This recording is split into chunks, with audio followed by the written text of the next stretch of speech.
सातारा जिल्ह्यात सध्या दुष्काळी परिस्थिती आहे। सातारा जिल्ह्यातला पूर्वेचा भाग जो आहे, मान असेल, खटाव असेल, या ठिकाणी टँकरनं पाणी पुरवठा केला जातो। या ठिकाणी मोठी पिण्याच्या पाण्याची समस्या आहे, जनावरांच्या पाण्याची समस्या आहे आणि त्यातच एक मोठं संकट उभं राहिलं आहे, ते म्हणजे सातारा जिल्ह्यातली जी धरणं आहेत ही आता पूर्णपणे आटण्याच्या मार्गावर आहेत।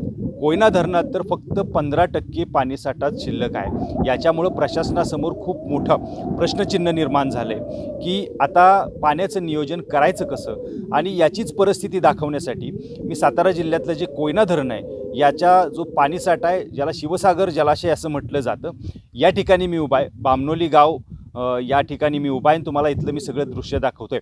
खरं पाहायला गेलं तर हे खूप विदारक दृश्य आहे, कारण ज्या ठिकाणी मोठा पाणीसाठा असतो त्या ठिकाणी पाणी आटल्यामुळं बामनोली जे जुनं गाव होतं त्याचे अवशेष सध्या वरती दिसायला लागलेले आहेत। आणि मी तुम्हाला इथलं तेच दृश्य दाखवतोय। मी ज्या ठिकाणी आत्ता उभा आहे त्या ठिकाणचं तुम्ही दृश्य पाहू शकता। या ठिकाणी मंदिर होतं, ह्या मंदिराच्या परिसरामध्ये उभा आहे, तुम्ही इथलं सगळं दृश्य पाहू शकता। या बाजूला नंदी आपल्याला दिसेल, पाहायला मिळेल, दुसऱ्या बाजूला शंकराची पिंड या ठिकाणी पाहायला मिळते। आणि हे जुनं कसबा पेठ बामनोली गाव असं त्याला म्हटलं जातं। आणि सगळ्यात महत्त्वाचं म्हणजे या ठिकाणी मोठा पाणीसाठा असतो, मात्र मे महिन्याच्या नंतर इथला पाणीसाठा जो आहे तो आटल्याचं चित्र आपल्याला एकूणच पाहायला मिळते। आणि याच्यामुळे इथं एक मोठं संकट उभं राहिलं आहे, ते म्हणजे दळणवळणाचं। या पाणीसाठ्यातूनच या इथल्या बोटी चालतात आणि दळणवळण होत असतं, मात्र या बोटीच थांबल्यामुळं आता दळणवळणाचं साधन संपलेलं आहे। आपण पाहू शकता हा समोर जो आहे तो गाळ फक्त राहिलेला आणि या गाळातून कुठलीही व्यक्ती पलीकडं जाऊ शकत नाही।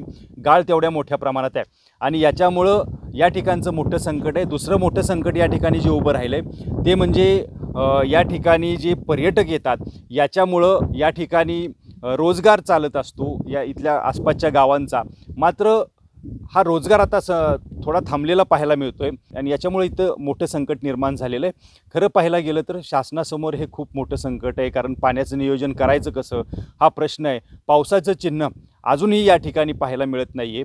याच्यामुळं कोयना धरणात सध्या फक्त 15% एवढं पाणीसाठा शिल्लक आहे आणि पाण्याचं नियोजन करणार कसं हा प्रश्न जरी शासनासमोर असला तरीसुद्धा इथल्या लोकांचा प्रश्नसुद्धा गंभीर आहे। इथल्या लोकांचा सुद्धा रोजगार थांबलेला आहे, दळणवळणाचं साधन थांबलं आहे। यामुळं या ठिकाणी सुद्धा लोकांची एक वेगळी अपेक्षा आहे की प्रशासनाने या ठिकाणी पण दळणवळणाचं साधन काहीतरी उपलब्ध करून खरं तर दिलं पाहिजे, अशी अपेक्षा या ठिकाणच्या लोकांची आहे। आणि एकूणच हे विदारक चित्र सध्या सातारा जिल्ह्यात पाहायला मिळतं आहे। पुढच्या काही दिवसात जर पाऊस पडला नाही तर खूप मोठ्या दुष्काळी परिस्थितीला या लोकांना सामोरं जावं लागणार आहे। कॅमेरामॅन तुषार समी, सचिन जाधव, न्यूज 18 लोकमत, सातारा।